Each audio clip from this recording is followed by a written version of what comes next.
Hello, this is James D'Angelo and welcome to the Bitcoin 101 Blackboard series. Today we're going over how to get your money out of paper wallets and cold storage. Okay, again, they're really two of the same things. Both paper wallets and cold storage are a way of storing your private keys in some way that it's not online. In fact, the best way to do it is to actually generate these on a computer that never goes online and print up your private keys from there, okay? And then you can send to your public address, right? If you have a public address on here, if you have the public address somewhere, and you can send to it as long as you want. Then you can keep this in your safe deposit box or in a library book or somewhere, okay?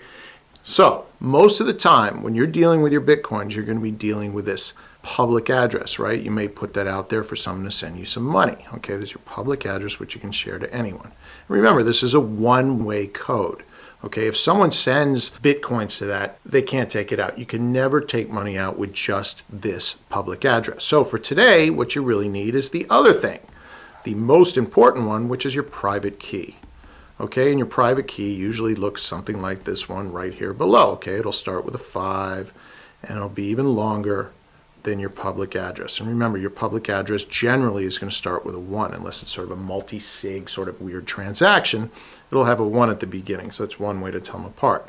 Now, what we're going to do today is we're going to take this private key, and this is actually the same private key that I have here on the paper wallet and the same one that I have in cold storage, and we're going to take them out of cold storage entirely, put them online, and we're going to send the funds out. So how do we do this? Well, it's actually very, very easy. Okay, so we're going to go online here, and we're going to go to the site we talked about in the previous video, blockchain.info.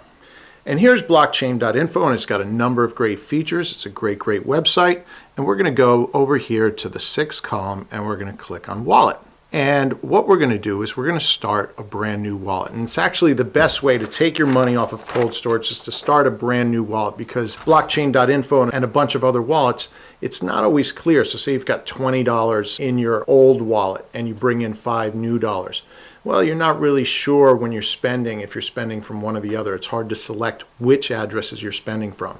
So you may not understand that, but I highly recommend for the first few times you do it, you create a brand new wallet to take your funds out of your cold storage and your paper wallet. And remember, hopefully you're using sloppy wallets, okay? Wallets which have very small amounts in it, because you really want to get used to this process.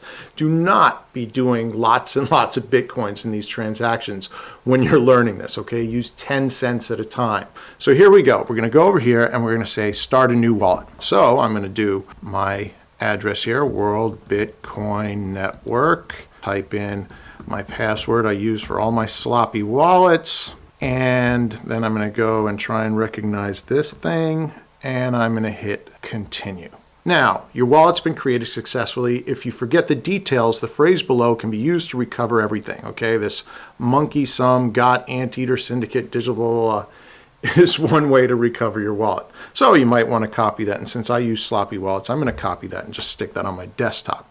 Do not save mnemonic on your PC or in your email drafts, write it down or print it, unless you're creating sloppy wallets, okay? You want to leave them all over the place. So if people find these private keys and these mnemonics and they drain funds from it, well, then you're learning that people are coming after your stuff, okay? One thing I love to do is leave private keys all over my computer or leave paper wallets all around my house and then add them all up into one watching wallet. And if the value is going down, I know that someone's coming after my stuff. That's called sloppy wallets. Very handy things to have.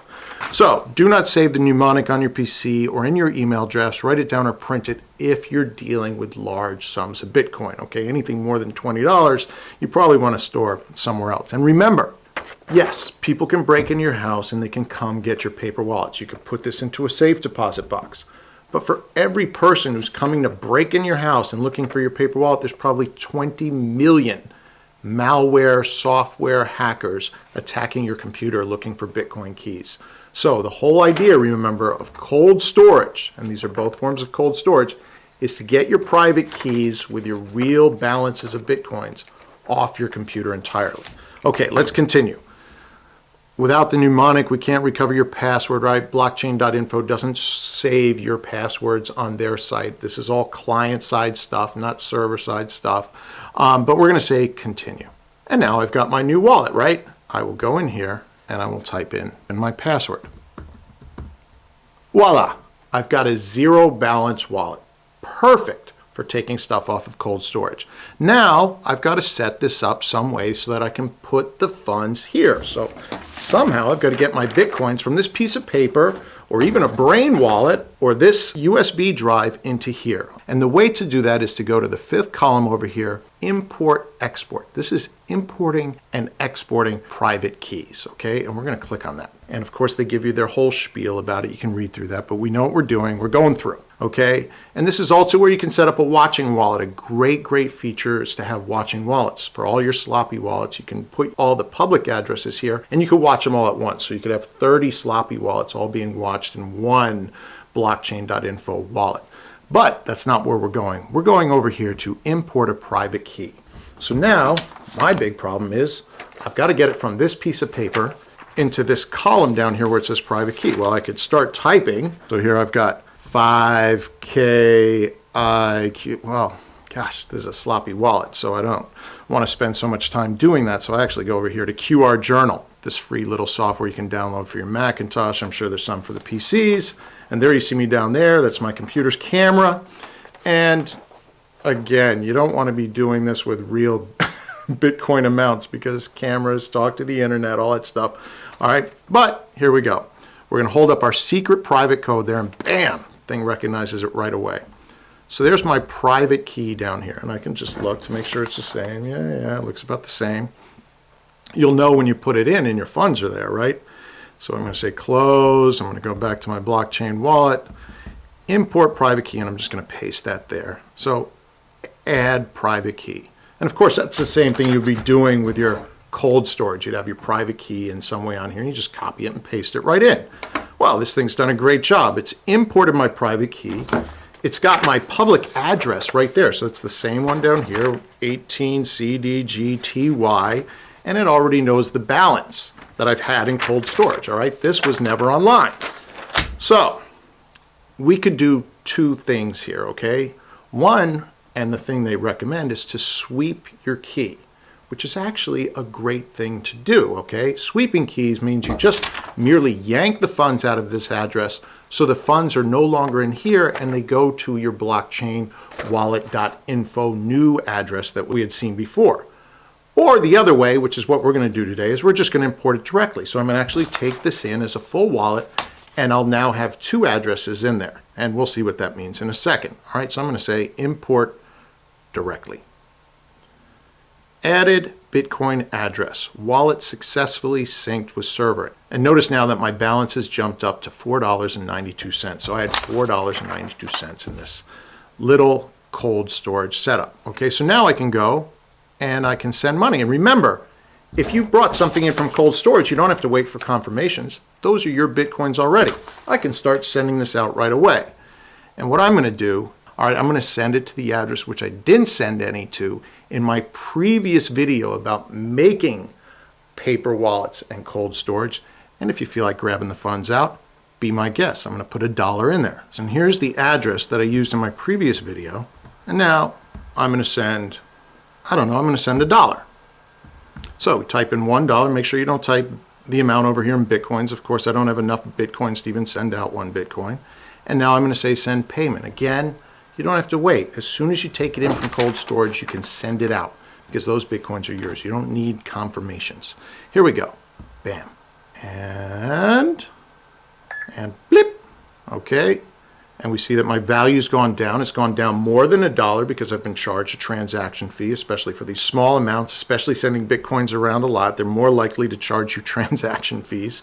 So my total value here is now at $3.85. And I have successfully imported my money. So let me go to Wallet Home, okay? And what I talked about earlier was that if you swept the funds from your paper wallet into the blockchain.info, it wouldn't send it to the address that you just brought in. It would send it to the new address that it had created, okay?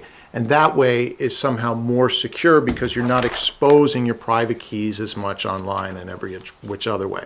But hopefully this helps you understand how to get the money out of your cold storage, be it a paper wallet or your cold storage USB drive or any which other way. And remember that you could actually send someone using the same method. You could just send them the private key And you wouldn't even need a wallet to send them funds. So I could send $5 to this paper wallet, and then I could send someone the private key, and they could do the same process somewhere else.